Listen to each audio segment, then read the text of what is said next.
everyone, Niev here, and today I have one of my Christmas presents. Well, actually, this wasn't really a Christmas present. It was something I bought for myself with Christmas money, so sort of a Christmas present. So yeah, I got the Yuletide Tales Lenormand deck, divination cards by Fina Laura. Yeah, really nice. I've been wanting this for a while, and this person, Fana, I want to say her name is, or their name is, they have a several decks, Lenormand decks specifically, that are so awesome, and a lot of them kind of have a Slavic sort of feel to them. And this one's no exception. Really nice little box. I have yet to make a little bag for it because this is brand new. We have some extra cards here, quite a few actually. 1, 2, 3, 4, 5, 6, 7, and these are front and back, and kind of the first card gives a little Yuletide Tales Lenormand, a background of the deck here, and what inspired it and what sort of fables inspired these cards, and then a sort of basics on Lenormand, which is nice, and a quick meaning of each card. But it doesn't just give a meaning here, it also explains what the image is that they chose. So for Rider, hold on, let's see. Let's pull this out here. So, and look at how awesome this is. It's like a witch. So Rider is La Befana. So delays are over and events are about to unfold. Prepare for a rush of activity. Keywords: energy, passion, arrival. And then, so that's the Lenormand meaning. And then La Befana is a Christmas witch in Italian folklore. She visits all children on Epiphany Eve to fill their socks with treats if they are good, or coal if they are bad. So there we go. I mean, it gives a nice quick Lenormand meaning, but also a background on the image they chose. So I love this. And look at the backs. These are very lovely, like holiday ornaments here. I've been wanting a very Christmassy holiday deck for quite some time. So here's Rider, and I'll go through, let me actually zoom in and make sure I'm in frame here. All right. So then we have Clover, and we have some sort of mushroom gnome. I'm not going to read each one, but we have a mushroom gnome for Clover. So for vehicles, so this is ship, I would say. I think ship. Yes. So ship is the sleigh, Santa sleigh. Christmas goblins is what the deck says. For house, we have snowy village here. Very nice. I like that. Lots of little houses. For tree, we have a Yule fir is what it says. So like a Yule tree here. Lovely. For clouds, we have Mother Holly. Interesting. I'm just going to read this real quick and see what it says. So Germanic lore mentions the story of Frau Holly. Her home is, or Holla, is hidden in the clouds, and when her bedding is given a good shake so that the feathers fly, it will snow in the world below. Really nice. So, interesting. All right, so then next is, I'm trying to keep the cards straight here. So next is snake, which is an interesting image for a snake. And there is actually a snake on this card, because when I first saw this, I was like, okay, this is a very strange card for snake, but then at the same time, it kind of makes sense. So one definition I have for snake, because the cards themselves, so let's see what it says. It says, is a strong desire, may lead to fierce determination and single-minded focus, desire, deception, resolve. Snake in general is kind of seen as a negative card, but it can also, there can be positive aspects to it, like determination, things like that. But one association I have with the snake in like relationship readings, especially if there's a kind of a love triangle going on, the snake is the card I use to represent the other person. So potentially, if someone is worried about an affair or something like that. I would personally use the snake card to represent the other person. It's not necessarily the other woman. It could be the other man. It could be, it's just the other person. And that is reflected by the fact that this is associated with the Queen of Clubs, I believe. I'm trying to remember, but I think it is definitely a queen. So in that sense, I do like this representation of the snake. However, I do wish the snake was a little more visible. And the card here says, according to Old German legend, Frau Perchta was a pagan goddess who upheld ancient holiday traditions. People believed that she could enter their homes at night and punish misbehaving inhabitants by cutting open their stomachs and stuffing them with rocks and straw. Awesome. Awesome. All right, so that will lead you to the coffin here. So Yuletide ghosts. It's a coffin. Very traditional image for coffin.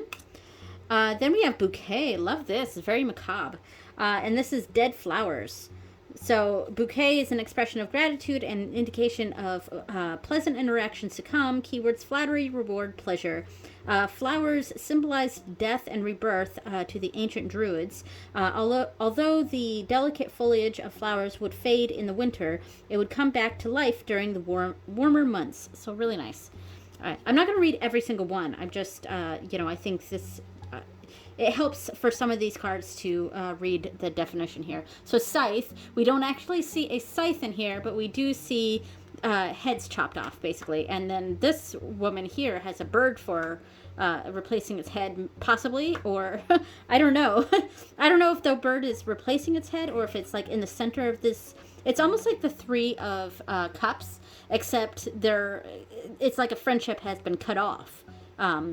Yeah, so this says for scythe, Father Time. Interesting. What an interesting image for Father Time.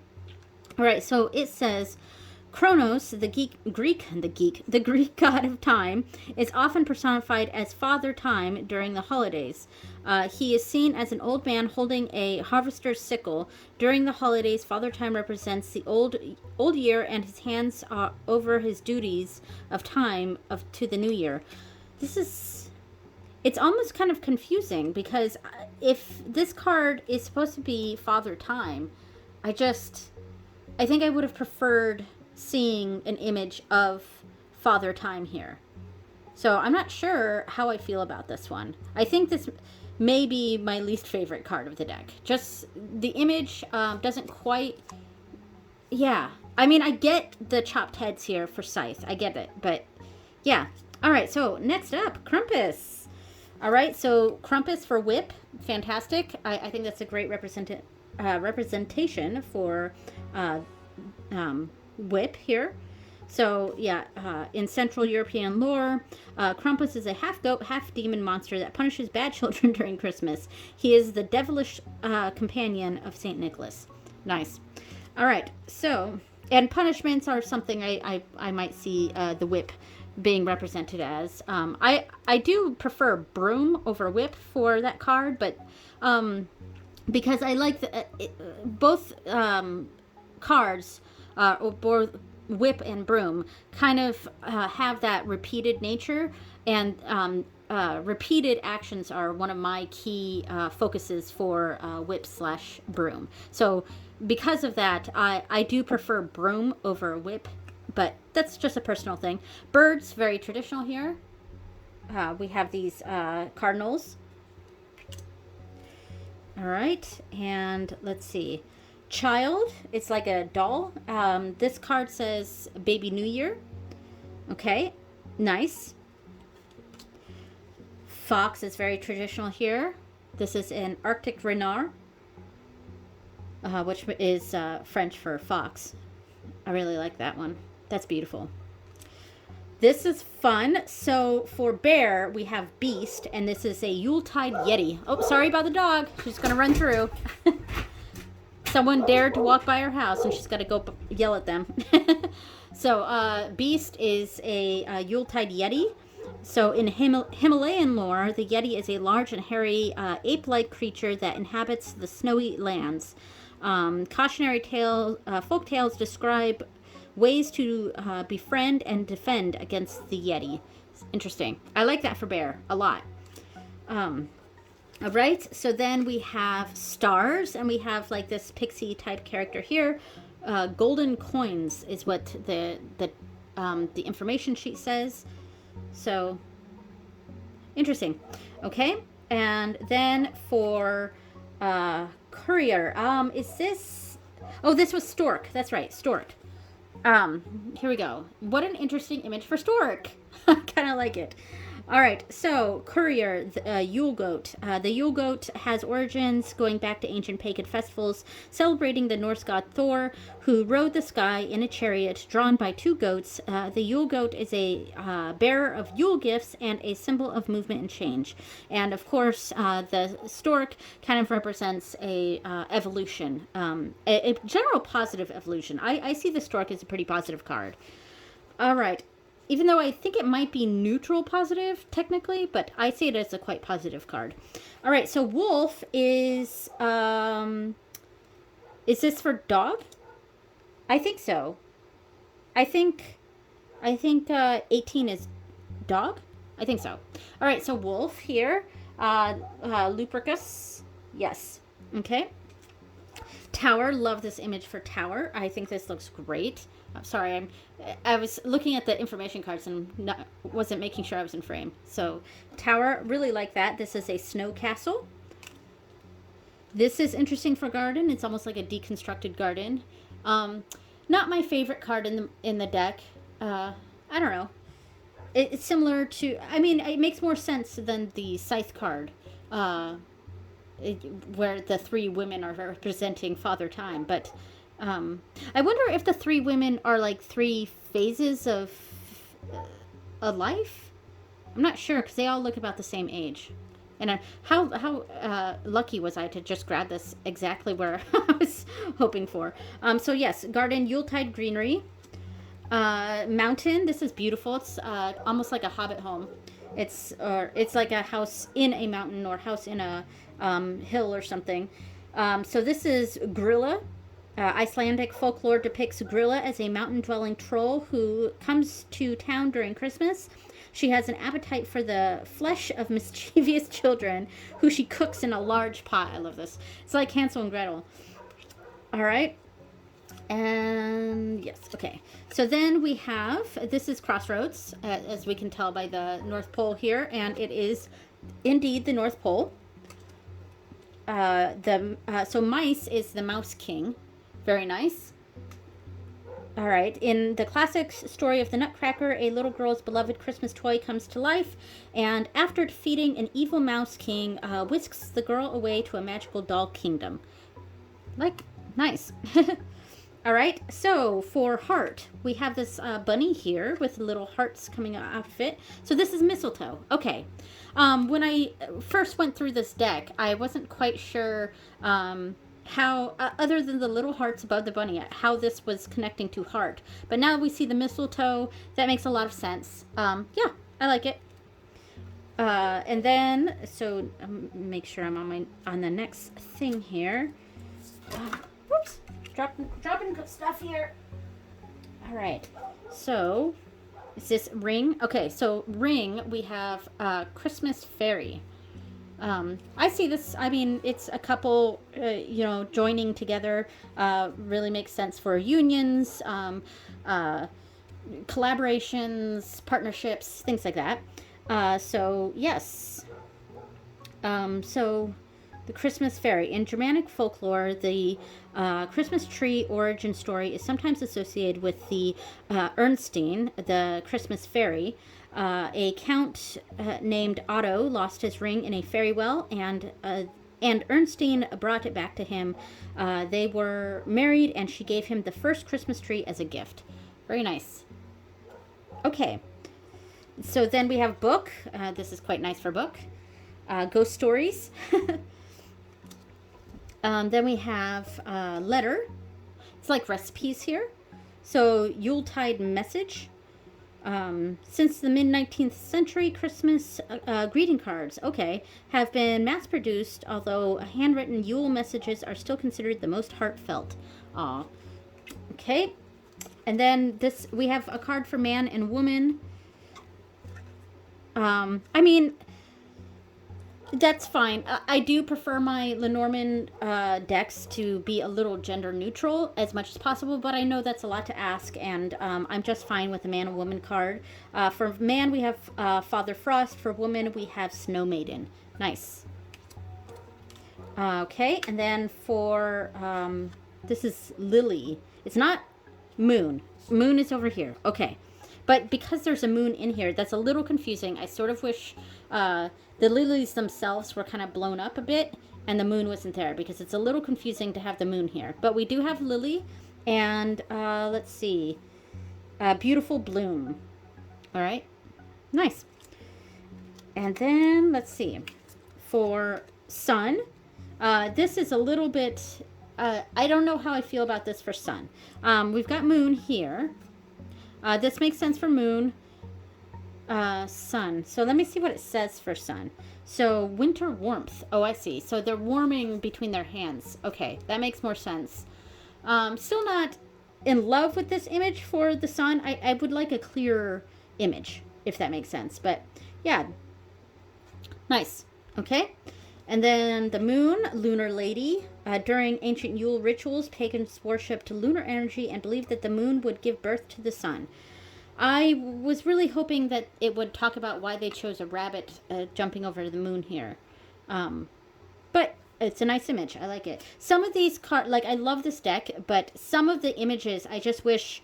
I just wish the moon itself was blown up a bit and it was just the moon and it didn't have the rabbit, because it's just a little like, or this made more sense. Maybe warmer color or something. I can kind of see the pink in the fingers. Maybe I can associate that with warmth.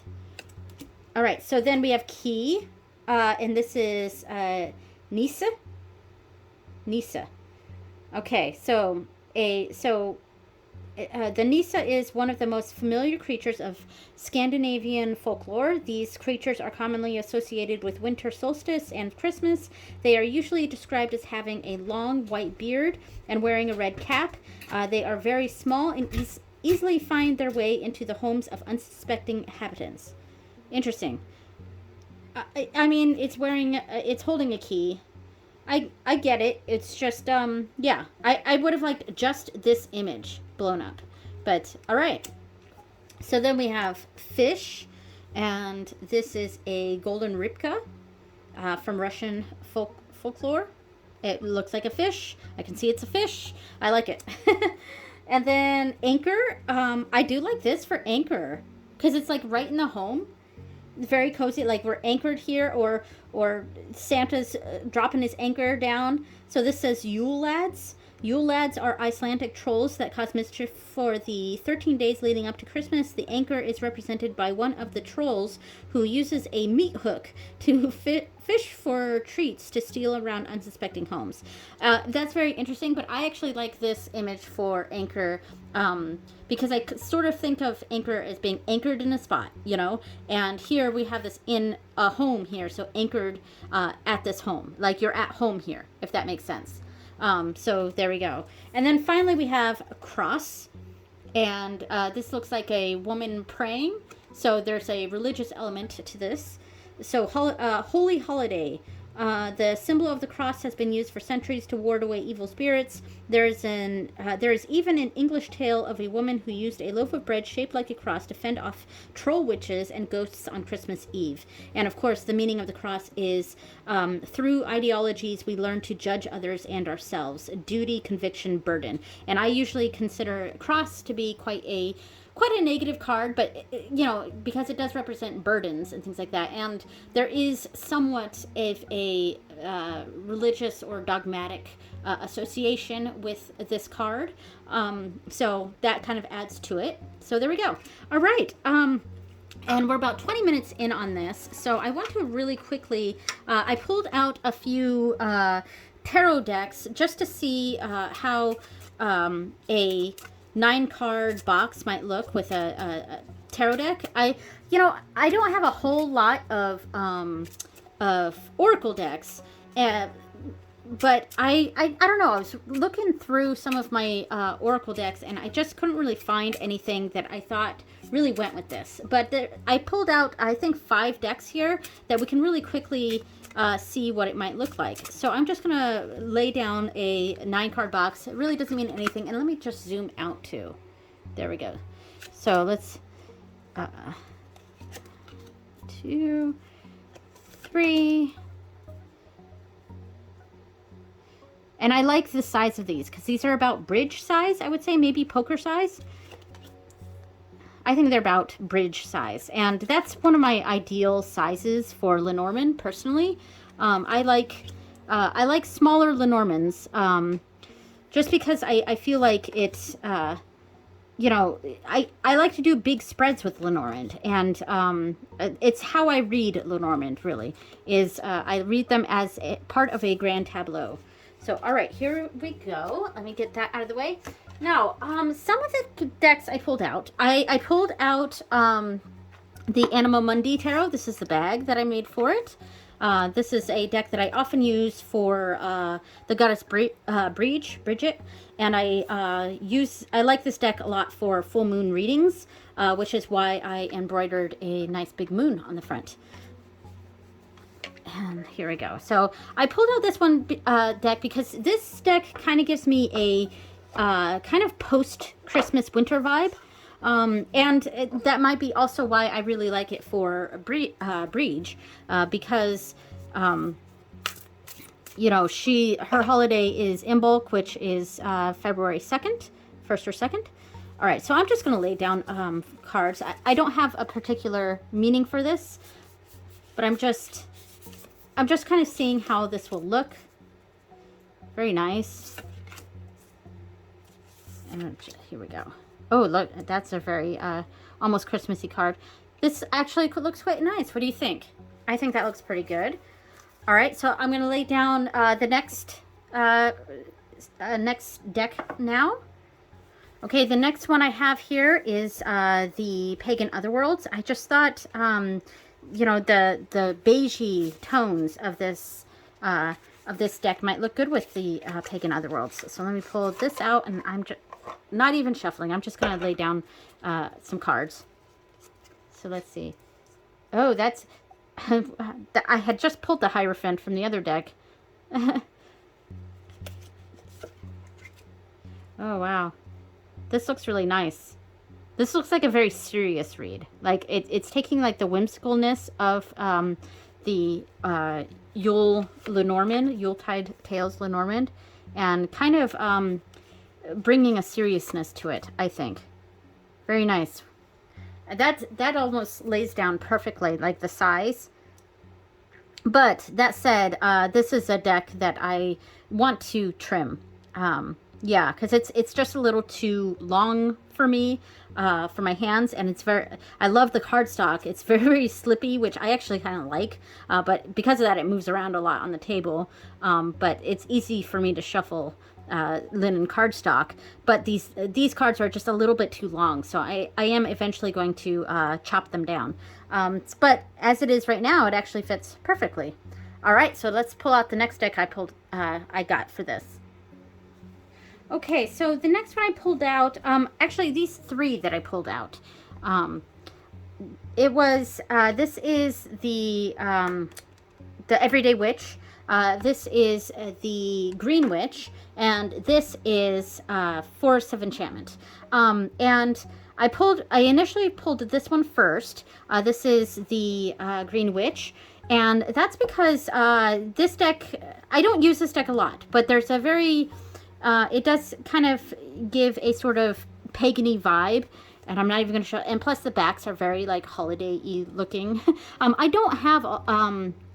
this is actually my only deck I have that is very specifically Christmas, or that holiday season. So that's why my first deck that I thought about that I could pair with this was this deck because of the backs. Now, this is not a deck I use a whole lot anymore. I used to use it a lot. Didn't I get the wheel in the last one too? Man, I'm getting some repeat cards here that might mean something. Ooh, the star. That looks nice with this. Yeah, I mean, I think I want to go through and like reconnect with this. It's just there's something about a lot of the imagery that's sort of and with my evolving path, this there's something with this that I'm feeling disconnected from in general. I'm gonna pull out a few more and see. Let's see. I'm not even. I'm looking at the face up now. I mean, this looks okay. I feel like almost like the backs match with this more than the fronts, though. So, I don't know. I kind of like it, but... Oh, and this one's quite Christmassy looking, I think. Yeah, I'm just going to look through a little bit. Some of these... This is very summery looking. I feel like some of these could really match... Oh, look at this. This definitely. Very Christmassy. Like both of these cards. Those are really Christmassy. All right, so I'm gonna move to the next deck here. So the Everyday Witch is I only pulled this out because after I pulled out the Green Witch, I was like, oh, this deck has a similar vibe as the Green Witch, so maybe I'll try this one too. I mean, the backs are very like Samhain-y, honestly, but because it's a super witchy deck. But I thought maybe we could see how it looks.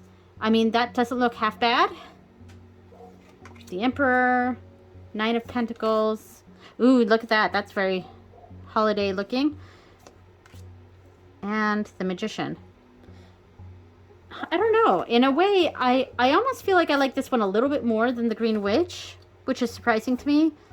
But it's not quite there for me. I don't know. What do you guys think? I don't know. All right, so let's move on to the last deck here, which I actually think is going to be the one that matches the most, in my personal opinion. So far, I think I actually liked the Pagan Otherworlds the most, but we'll see how Forest of Enchantment looks. The backs are quite lovely with this, and I think this might match quite well just because of the themes. These are both very much folklorish. Folk tales, things like that. So this deck might look quite nice. Oh, I definitely like the greens with this. And just it definitely brings a very nature vibe to this. Yeah, I think the winners for me are the Pagan Otherworlds and the Forest of Enchantment to pair with this deck. Now I do want to get more. That's really cool. I would like to get more Christmassy themed decks. I've had some on my list for quite a while. I like that one with this. But I think for the time being, though, Force of Enchantment and the Pagan Otherworlds are my favorites with this deck, I think. All right, so that was fun.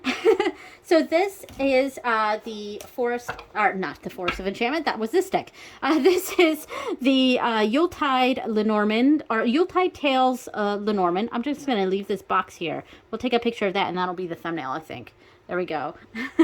Maybe with this and this. Here we go. Okay. Thank you so much for watching, everyone, and I will see you next time. Bye!